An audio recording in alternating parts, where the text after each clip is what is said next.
मेरे भाइयों, मेरी बहनों, जब हमारे पास कोई अच्छाई होती है तो हम सब चाहते हैं कि वह अच्छाई बढ़े। कोई भी नहीं चाहता कि वो कम हो या खत्म हो जाए। उदाहरण के तौर पर, अगर आपके पास नौकरी है तो आप प्रमोशन चाहते हैं। अगर आपका बिजनेस है तो आप ज्यादा बिजनेस और ज्यादा मुनाफा चाहते हैं। अगर आपकी सेहत अच्छी है तो आप और बेहतर सेहत चाहते हैं। अगर आपके पास कुछ है तो आप उससे बेहतर चाहते हैं। अगर आपके पास एक गाड़ी है तो आप अगले मॉडल की तरफ देखने लगते हैं। अगर आपके पास एक फोन है तो आप देखते हैं कि नया कौन सा मॉडल आया है। हर इंसान चाहता है कि जो कुछ उसके पास है उसमें बढ़ोतरी हो। लेकिन क्या आप जानते हैं, जब अल्लाह पर ईमान की बात आती है तो आपके अंदर भी वही एहसास होना चाहिए। अगर आज मैं अल्लाह के करीब हूँ, अगर मुझे लगता है कि मैं अपनी 5 वक्त की नमाज अदा कर रहा हूँ, और अगर नहीं कर रहा हूँ तो कम से कम हमें इतना तो करना ही चाहिए। लेकिन अगर हम 5 नमाज पढ़ रहे हैं तो क्या आप जानते हैं कि हमें उसमें भी सुधार के रास्ते तलाशने चाहिए? ठीक वैसे ही जैसे हम अल्लाह की दूसरी नेमतों में सुधार चाहते हैं, बल्कि उससे भी ज्यादा अहम, तो आप नमाज के लिए वक्त निकालना शुरू करते हैं। शायद आप नमाज अदा करना शुरू करें जो आपने पहले कभी नहीं की थी, या पहले से बेहतर तरीके से करें। यह जरूरी क्यों है? यह इसलिए जरूरी है क्योंकि कुरान में अल्लाह ने एक ऐसा कानून बताया है जिसे जाने बिना हम नहीं रह सकते।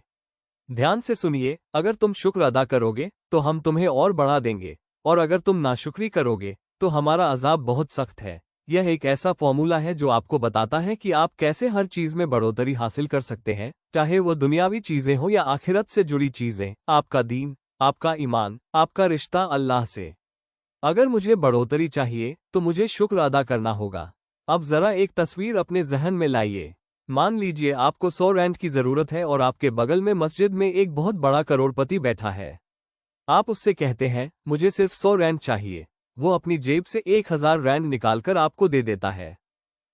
आप क्या कहेंगे? आप कहेंगे, बहुत बहुत शुक्रिया, अल्लाह आपको बरकत दे, अल्लाह आपको और दे, अल्लाह आपका दर्जा बुलंद करे। अचानक वो दुआएं जो कभी हमारी जबान में नहीं थी, सब निकलने लगती हैं। सिर्फ इसलिए कि उसने आपको आपकी मांग से 10 गुना ज्यादा दे दिया। और उसके लिए यह उसकी जेब का कुछ भी नहीं था, सिर्फ खुले पैसे जैसा था। सुभान अल्लाह! क्या आपको एहसास है कि अल्लाह उस इंसान से कहीं ज्यादा सब कुछ का मालिक है? असल मालिक अल्लाह है। उस इंसान की मिल्कियत तो बस दूसरी दर्जे की है। और क्या आपने देखा कि सिर्फ आपके धन्यवाद कहने से वह इंसान कितना खुश हो गया? इतना कि वो शायद और 10,000 निकाल कर कह दे, ये भी रख लो, सिर्फ इसलिए कि आपने उसकी तारीफ की, उसके लिए दुआ की। तो फिर हम क्यों नहीं समझते कि अल्लाह फरमाता है, मेरे साथ भी ऐसा ही होना चाहिए, बल्कि उससे भी ज्यादा। अब सवाल उठता है, मैं अल्लाह का शुक्र कैसे अदा करूं? मैं अल्लाह का शुक्र करना चाहता हूं क्योंकि मुझे अच्छी सेहत चाहिए और बेहतर सेहत चाहिए। मैं शुक्र करना चाहता हूं ताकि मैं बीमारियों से महफूज रहूं, चाहे वो महामारी हो या कोई और बीमारी। अल्लाह हम सबको हिफाजत दे, शिफा अता करे, और जिनको उसने अपने पास बुला लिया उन पर रहमत फरमाए। तो शुक्र कैसे अदा किया जाए? बहुत आसान है। पहला तरीका, अल्लाह के फर्ज को पूरा करना। सिर्फ जबान से शुक्रिया कहना काफी नहीं, अल्लाह की आज्ञा मानना उससे कहीं ज्यादा अहम है।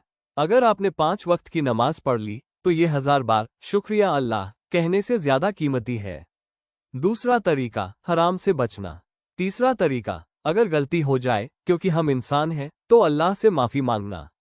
ये भी शुक्र अदा करना है। चौथा तरीका, अल्लाह की याद, जिक्र, कुरान की तिलावत, अच्छे अंदाज में पढ़ना, मुस्कुराना। ये सब शुक्र है। और फिर देखिए अल्लाह आपके साथ क्या करता है। सबसे बड़ा तोहफा क्या है? दिल का सुकून। जब आप अल्लाह से जुड़े होते हैं तो अल्लाह दिल का सुकून दे देता है। अगर आप खुश हैं तो 5 रैंड का खाना खाने वाला 500 रैंड का खाना खाने वाले से ज्यादा बेहतर जिंदगी जी सकता है, क्योंकि उसके दिल में शुक्र है। और जब मुश्किल आती है, क्योंकि अल्लाह आजमाता है, तो 2 चीजें चाहिए, सब्र और शुक्र। इन दोनों के बिना ईमान मुकम्मल नहीं होता। नबी फरमाते थे, हर हाल में अल्लाह की हम्द है। आप फ्लाइट मिस कर दे, अल्हम्दुलिल्लाह। कुछ गलत हो जाए, अल्हम्दुलिल्लाह, क्योंकि सब अल्लाह के हाथ में है। तो मेरे भाइयों, मेरी बहनों, आज बहुत कुछ गलत हो रहा है। अल्लाह की तारीफ करो, उसका शुक्र अदा करो। वो तुम्हारी परेशानियां कम करेगा, तनाव कम करेगा, बेचैनी कम करेगा। उसके हुक्म पूरे करो, हराम से बचो, जहां गलती हो जाए माफी मांगो। फिर देखो कैसे अल्लाह एक एक करके दरवाजे खोलता चला जाएगा। अल्लाह हमें सबसे बड़ी नेमतें अता फरमाए। आमीन।